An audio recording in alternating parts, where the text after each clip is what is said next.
प्रधानमंत्री नरेंद्र मोदी ने मध्य प्रदेश के झाबुआ में 7,300 करोड़ रुपए की विकास परियोजनाओं का किया लोकार्पण और शिलान्यास। सड़क, रेल, विद्युत और जल क्षेत्र से संबंधित अनेक परियोजनाओं की दी सौगात। स्वामित्व वाले योजना के लाभार्थियों को 1,75,000 अधिकार अभिलेख का भी किया वितरण। प्रधानमंत्री ने मध्य प्रदेश के झाबुआ में विशाल आदिवासी महाकुंभ को किया संबोधित। कहा, हमारे लिए जनजातीय समाज वोट बैंक नहीं बल्कि देश का गौरव। लोकसभा चुनाव 2024 में एनडीए 400 और अकेला कमल का निशान 370 सीटों का आंकड़ा करेगा पार। लूट और फूट को बताया कांग्रेस का ऑक्सीजन। प्रधानमंत्री नरेंद्र मोदी ने स्वामी दयानंद सरस्वती की 200वीं जयंती से जुड़े कार्यक्रम को वीडियो कॉन्फ्रेंसिंग के माध्यम से किया संबोधित। कहा, स्वामी दयानंद सरस्वती का दिखाया मार्ग अमृतकाल में करोड़ों लोगों में कर रहा है आशा का संचार। महिला अधिकारों के प्रयासों से जन जन को जोड़ना महर्षि दयानंद को होगी सच्ची श्रद्धांजलि। प्रत्यक्ष कर संग्रह में जबरदस्त उछाल। वित्त वर्ष 2023 से 24 में सकल प्रत्यक्ष कर संग्रह में 17.01% और शुद्ध प्रत्यक्ष कर संग्रह में 20.66% से भी अधिक की वृद्धि। चालू वित्त वर्ष में 2.25 लाख करोड़ रुपए से ज्यादा के रिफंड जारी। उत्तराखंड में समान नागरिक संहिता की नियमावली ड्राफ्ट बनाने की कवायद शुरू। पूर्व मुख्य सचिव शत्रुघ्न सिंह की अध्यक्षता में 9 सदस्यीय समिति का गठन। समान नागरिक संहिता उत्तराखंड 2004 विधेयक को विधानसभा से मिल चुकी है मंजूरी।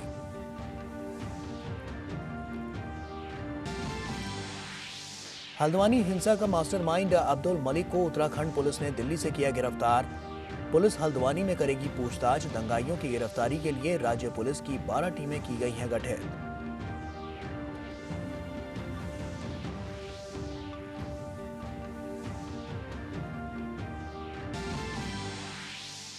आईसीसी अंडर 19 विश्व कप में भारत और ऑस्ट्रेलिया के बीच खिताबी भिड़ंत जारी। पहले बल्लेबाजी करते हुए ऑस्ट्रेलिया ने भारत के सामने जीत के लिए रखा 254 रनों का लक्ष्य।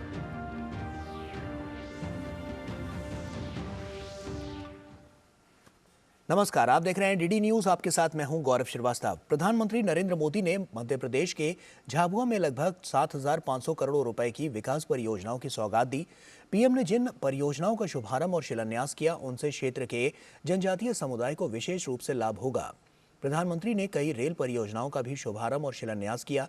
इनमें रतलाम रेलवे स्टेशन और मेघनगर रेलवे स्टेशन के पुनर्विकास की आधारशिला भी शामिल है।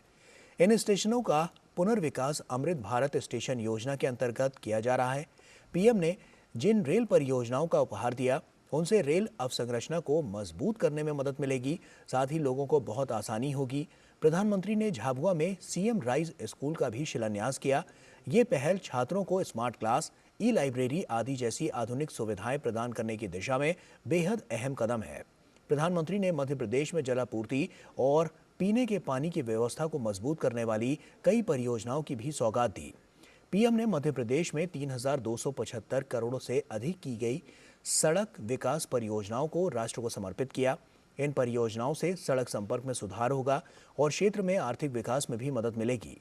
प्रधानमंत्री ने लगभग 2 लाख महिला लाभार्थियों को उपहार आहार अनुदान योजना के अंतर्गत आहार अनुदान की मासिक किश्त ट्रांसफर की और इस योजना के अंतर्गत मध्य प्रदेश की विभिन्न विशेष पिछड़ी जनजातियों की महिलाओं को पौष्टिक आहार के लिए 1,500 रुपए प्रति माह प्रदान किए जाते हैं। पीएम ने प्रधानमंत्री आदर्श ग्राम योजना के अंतर्गत 559 गांवों के लिए 55.9 करोड़ रुपए जारी किए। इस राशि का उपयोग आंगनबाड़ी भवन, राशन की दुकानों, स्वास्थ्य केंद्र, स्कूलों में अतिरिक्त कमरे, आंतरिक सड़कों सहित विभिन्न प्रकार की निर्माण गतिविधियों के लिए किया जाएगा। पीएम ने स्वामित्व योजना के लाभार्थियों को 1.75 लाख अधिकार अभिलेख वितरण का भी शुभारंभ किया। इससे लोगों को उनकी जमीन के अधिकार के लिए दस्तावेजी साक्ष्य उपलब्ध हुए हैं।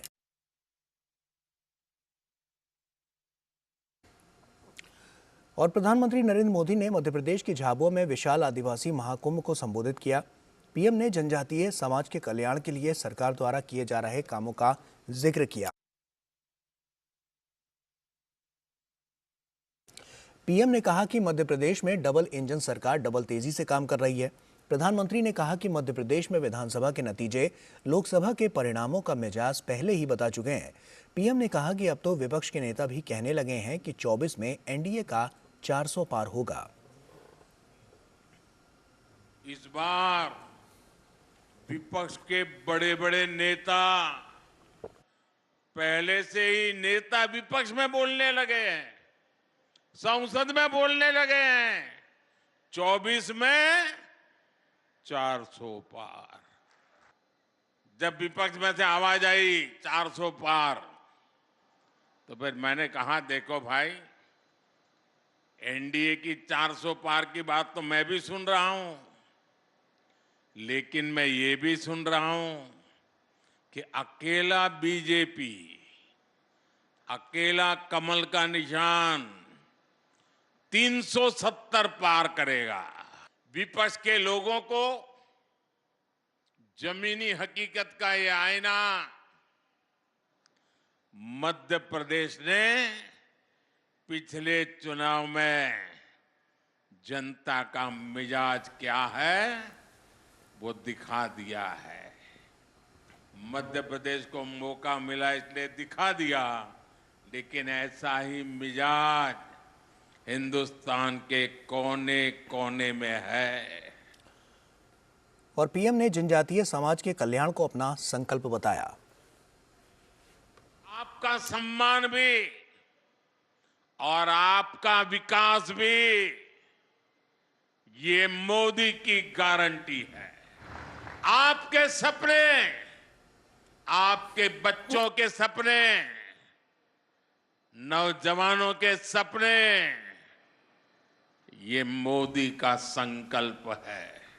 इसलिए भगवान बिरसा मुंडा की जयंती को जनजातीय गौरव दिवस के तौर पर मनाने का फैसला मोदी सरकार ने किया। टंटिया मामा के बलिदान को याद कर आज बलिदान दिवस मनाया जाता है।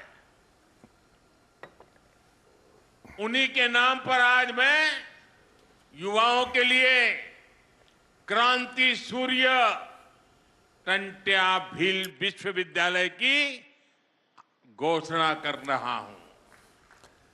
और झाबुआ में रहने वाले रमेश परमार और उनकी पत्नी शांति परमार जनजातीय खिलौने और गुड़िया बनाने का काम करते हैं।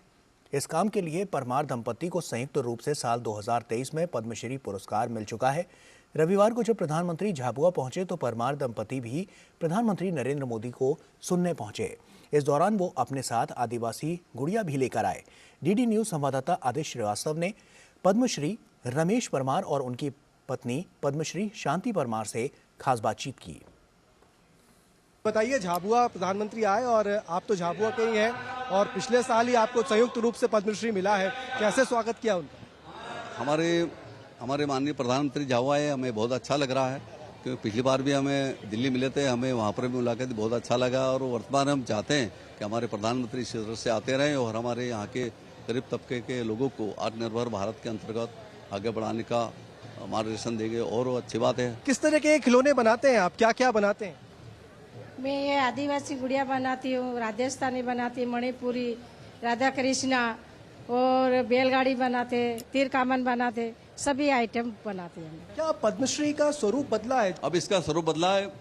पिछले कुछ वर्षों में कुछ अलग बात थी, वर्तमान में अब कहाँ हम झाबुआ के राती तलाई आदिवासी गरीब बस्ती में रहते हैं, वैसे हम अनुसूचित जाति वर्ग से हैं, और कहाँ हमारे प्रधानमंत्री माननीय प्रधानमंत्री नरेंद्र मोदी दिल्ली में, उनकी नज़र कम से कम हमारे राती तलाई क्षेत्र झाबुआ में पड़ी और हमें पद्मश्री से सम्मानित किया।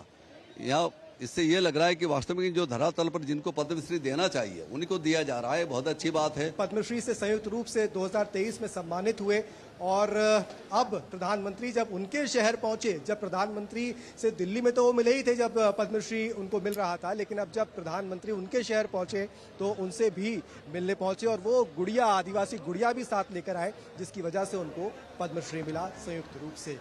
झाबुआ से कैमरामैन मोहित के साथ आदित्य श्रीवास्तव, टीडी न्यूज। और प्रधानमंत्री नरेंद्र मोदी ने मध्य प्रदेश के आदिवासी बहुल इलाके झाबुआ में हुए जनजातीय सम्मेलन में शिरकत की। कार्यक्रम के दौरान प्रधानमंत्री ने रेल से जुड़ी कई परियोजनाओं की आधारशिला रखी। इन योजनाओं में रतलाम रेलवे स्टेशन और मेघनगर रेलवे स्टेशन के पुनर्विकास की योजना भी शामिल है। इसी के साथ उन्होंने झाबुआ को लगभग 7,550 करोड़ रुपए की विकास परियोजनाओं की सौगात दी।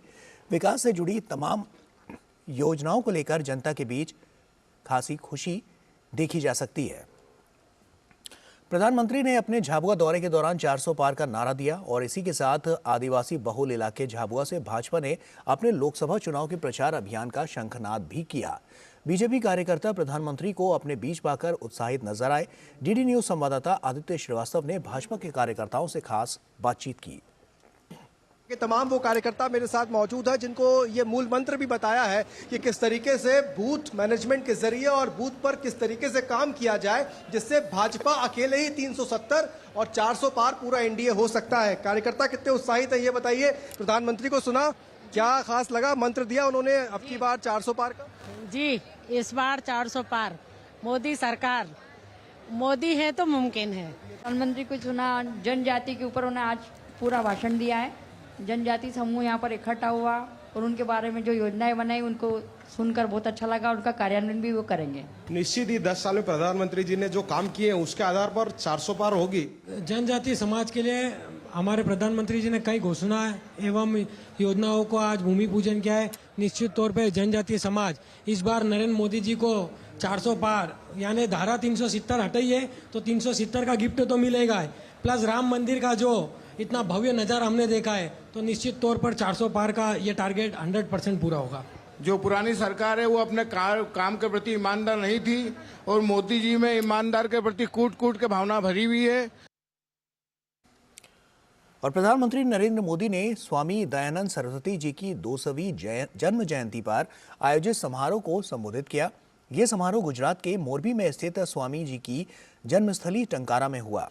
कार्यक्रम को वर्चुअल माध्यम से संबोधित करते हुए प्रधानमंत्री ने कहा कि उनके जीवन पर स्वामी दयानंद सरस्वती जी का एक अलग प्रभाव है। पीएम ने कहा कि स्वामी दयानंद सरस्वती जी केवल एक वैदिक ऋषि ही नहीं थे, वो एक राष्ट्र चेतना के ऋषि भी थे। समाज का एक वर्ग भारतीय संस्कृति और आध्यात्म से लगातार दूर जा रहा था। ऐसे समय में स्वामी दयानंद जी ने वेदों की ओर लौटो इसका आह्वान किया। उन्होंने वेदों पर भाष्य लिखे, तार्किक व्याख्या की। उन्होंने रूढ़ियों पर खुलकर प्रहार किया और ये बताया कि भारतीय दर्शन का वास्तविक स्वरूप क्या है। इसका परिणाम ये हुआ कि समाज में आत्मविश्वास लौटने लगा। लोग वैदिक धर्म को जानने लगे और उसकी जड़ों से जुड़ने लगे। प्रधानमंत्री नरेंद्र मोदी 12 फरवरी को आयोजित होने वाले रोजगार मेले में 1 लाख से अधिक नवनियुक्त उम्मीदवारों को वीडियो कॉन्फ्रेंसिंग के माध्यम से नियुक्ति पत्र वितरित करेंगे। इस अवसर पर प्रधानमंत्री नई दिल्ली में एकीकृत परिसर कर्मयोगी भवन के प्रथम चरण की आधारशिला भी रखेंगे। ये परिसर मिशन कर्मयोगी के विभिन्न स्तंभों के बीच सहयोग और तालमेल को बढ़ावा देगा। देश भर के 47 अलग अलग स्थानों पर केंद्र सरकार की ओर से रोजगार मेले का आयोजन किया जा रहा है। रोजगार मेला देश में रोजगार सृजन को सर्वोच्च प्राथमिकता देने की प्रधानमंत्री मोदी की प्रतिबद्धता को पूरा करने की दिशा में एक कदम है। नवनियुक्त उम्मीदवार आईगॉट कर्मयोगी पोर्टल पर ऑनलाइन मॉड्यूल कर्मयोगी प्रारंभ के माध्यम से स्वयं प्रशिक्षण भी प्राप्त कर सकते हैं, जहां 880 से अधिक ई लर्निंग कोर्सेज उपलब्ध हैं। प्रधानमंत्री नरेंद्र मोदी 2 दिवसीय आधिकारिक यात्रा पर संयुक्त अरब अमीरात जा रहे हैं। इस यात्रा के दौरान प्रधानमंत्री नरेंद्र मोदी यूएई में द्विपक्षीय वार्ता के साथ ही 14 फरवरी को अबू धाबी में पहले हिंदू मंदिर का उद्घाटन भी करेंगे। प्रधानमंत्री नरेंद्र मोदी 13 से 14 फरवरी को यूएई की आधिकारिक यात्रा करेंगे। 2015 के बाद से प्रधानमंत्री मोदी 7वीं बार संयुक्त अरब अमीरात का दौरा करेंगे। पिछले 8 महीनों में प्रधानमंत्री मोदी की ये तीसरी यात्रा होगी। अपने इस 2 दिवसीय यूएई यात्रा के दौरान पीएम मोदी संयुक्त अरब अमीरात के राष्ट्रपति शेख मोहम्मद बिन जायद अल नहयान के साथ द्विपक्षीय बैठकें करेंगे और द्विपक्षीय रणनीतिक साझेदारी को गहरा और मजबूत करने के तरीकों पर चर्चा करेंगे। प्रधानमंत्री मोदी संयुक्त अरब अमीरात के उपराष्ट्रपति शेख मोहम्मद बिन राशिद अल मखतूम से भी मिलेंगे। उनके निमंत्रण पर पीएम मोदी दुबई में आयोजित होने वाले विश्व सरकार शिखर सम्मेलन 2024 में सम्मानित अतिथि के रूप में भाग लेंगे।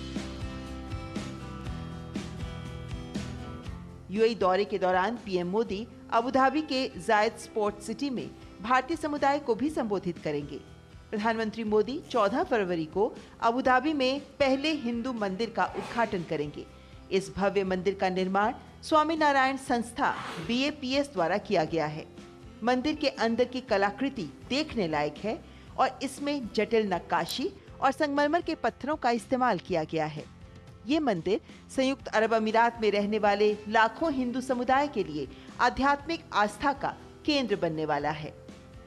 मेघना देव की रिपोर्ट, DD न्यूज।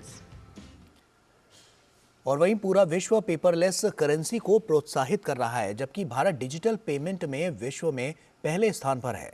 भारत से प्रेरित होकर अब श्रीलंका और मॉरिशस भी इस दिशा में आगे बढ़ रहे हैं। कल यानी 12 जनवरी को प्रधानमंत्री नरेंद्र मोदी श्रीलंका के राष्ट्रपति रानिल विक्रमसिंघे और मॉरिशस के प्रधानमंत्री प्रविंद जुगनॉथ दोपहर 1 बजे श्रीलंका और मॉरिशस में यूनिफाइड पेमेंट इंटरफेस यानी कि UPI सेवाओं और मॉरिशस में रुपे कार्ड सेवाओं का वीडियो कॉन्फ्रेंसिंग के माध्यम से शुभारंभ करेंगे। भारत फिनटेक इनोवेशन और डिजिटल पब्लिक इंफ्रास्ट्रक्चर में अग्रणी बनकर उभरा है। प्रधानमंत्री मोदी ने अपने विकास अनुभवों और नवाचार को साझेदार देशों के साथ साझा करने पर जोर दिया है। श्रीलंका और मॉरिशस के साथ भारत के मजबूत सांस्कृतिक संबंध हैं। इस लॉन्च के बाद तेज और निर्बाध डिजिटल लेन देन से दोनों देशों के लोगों को लाभ होगा, साथ ही देशों के बीच डिजिटल कनेक्टिविटी भी बढ़ेगी। ये लॉन्च श्रीलंका और मॉरिशस की यात्रा करने वाले भारतीयों और भारत की यात्रा करने वाले मॉरिशस के नागरिकों के लिए UPI सेवाओं के जरिए भुगतान को सुगम बनाएगा।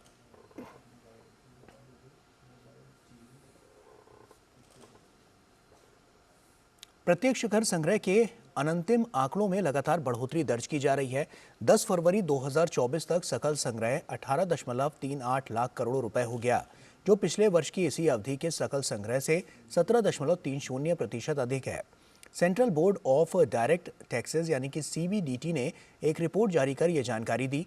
रिपोर्ट में कहा गया है कि देश का नेट डायरेक्ट टैक्स कलेक्शन भी पिछले साल के मुकाबले 20.25% बढ़कर 15.60 लाख करोड़ रुपए के आंकड़े पर पहुंच गया है। यह आंकड़ा वित्त वर्ष 2023 से 24 के लिए संशोधित अनुमानों का 80.32% है। वहीं CBDT ने कहा है कि डायरेक्ट टैक्स कलेक्शन के ये आंकड़े लगातार ऊपर जा रहे हैं। इसके साथ ही कॉर्पोरेट इनकम टैक्स और पर्सनल इनकम टैक्स के आंकड़े भी लगातार बढ़ रहे हैं।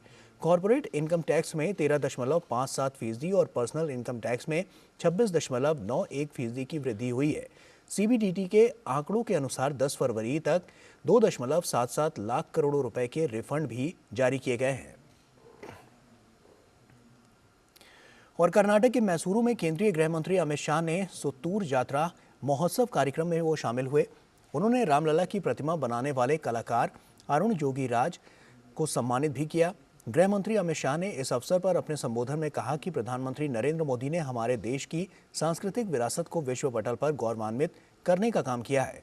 उन्होंने कहा कि अयोध्या में राम मंदिर, काशी में काशी विश्वनाथ कॉरिडोर, ढेर सारे हमारे सांस्कृतिक चेतना केंद्रों को प्रधानमंत्री नरेंद्र मोदी ने पुनर्जीवित करने का काम किया है।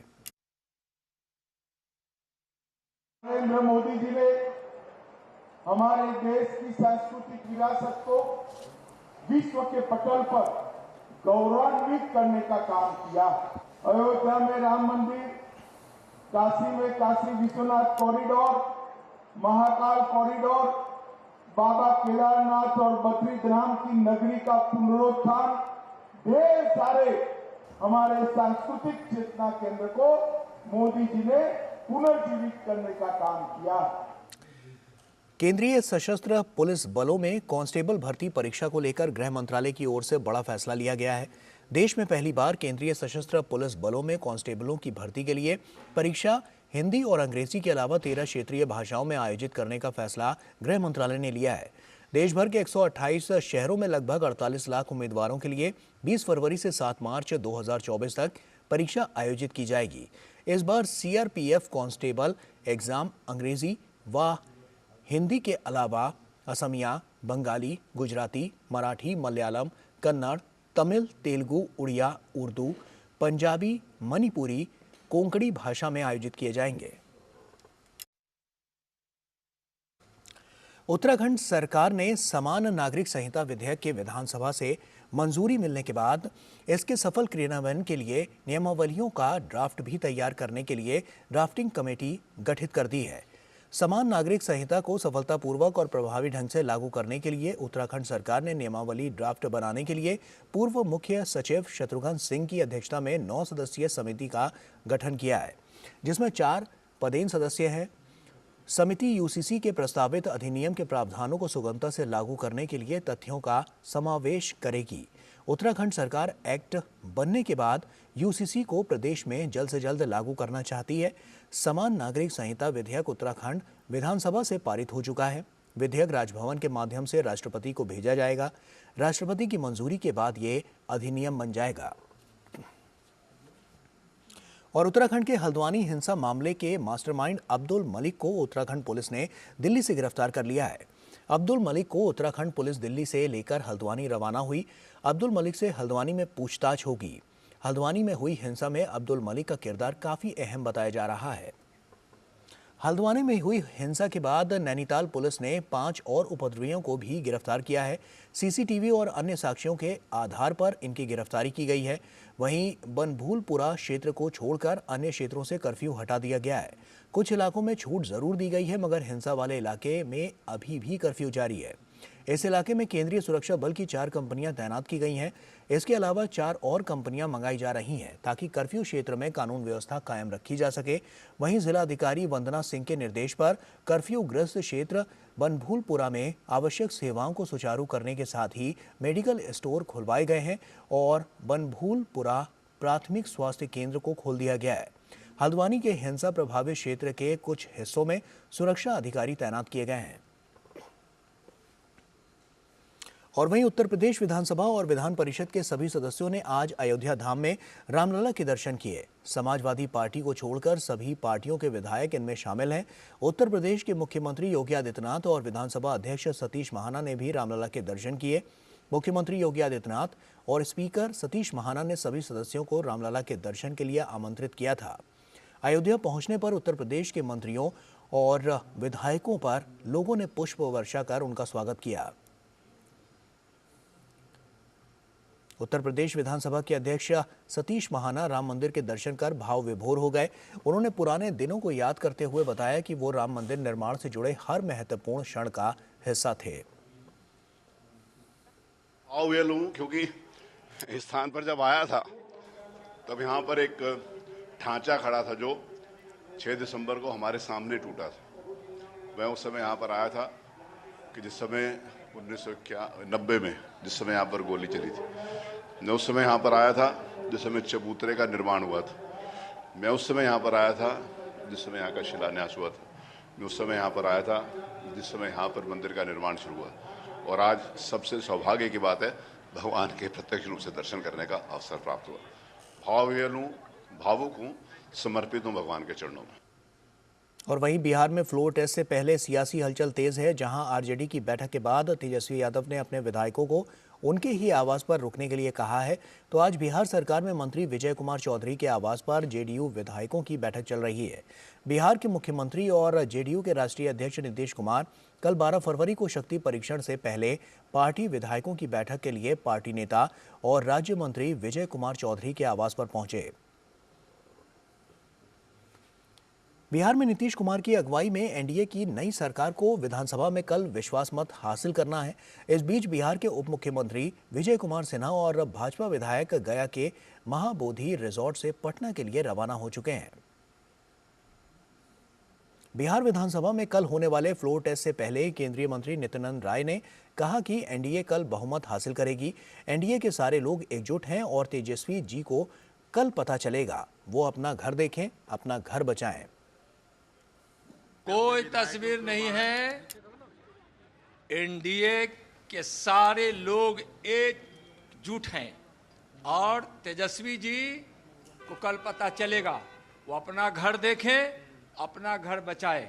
कल एनडीए बहुमत हासिल करेगी। एनडीए के लोग एकजुट हैं और एनडीए के जो हमारे माननीय विधायक हैं सारे के सारे नीति सिद्धांतों से बंधे हुए हैं और विरोधी का तो काम है आरोप लगाना, कुछ कुछ कहना। बिहार विधानसभा में कल होने वाले फ्लोर टेस्ट से पहले केंद्रीय मंत्री और आरएलजेपी के अध्यक्ष पशुपति कुमार पारस ने कहा है कि खेला तो हो गया, अब कोई खेला नहीं है। ये बयान भ्रमित करने के लिए दिए जा रहे हैं। जिन लोगों ने अपने विधायकों को बंद करके रखा है और मोबाइल तक बंद कर दिए हैं, वो लोग डर रहे हैं और वही कह रहे हैं कि खेला होगा। ऑस्ट्रेलिया के पर्थ में भारतीय समुदाय को संबोधित करते हुए विदेश मंत्री अजय शंकर ने कहा कि भारत को संयुक्त राष्ट्र सुरक्षा परिषद में स्थायी सीट जरूर मिलेगी। उन्होंने कहा कि मुझे इस बात की उम्मीद 100% है। हालांकि संयुक्त राष्ट्र सुरक्षा परिषद में स्थायी सीट हासिल कर लेना हमारे लिए आसान नहीं होगी। ऐसे बहुत से देश हैं जो भारत को स्थायी सीट मिलते नहीं देखना चाहते। I'm 100% certain we will get there.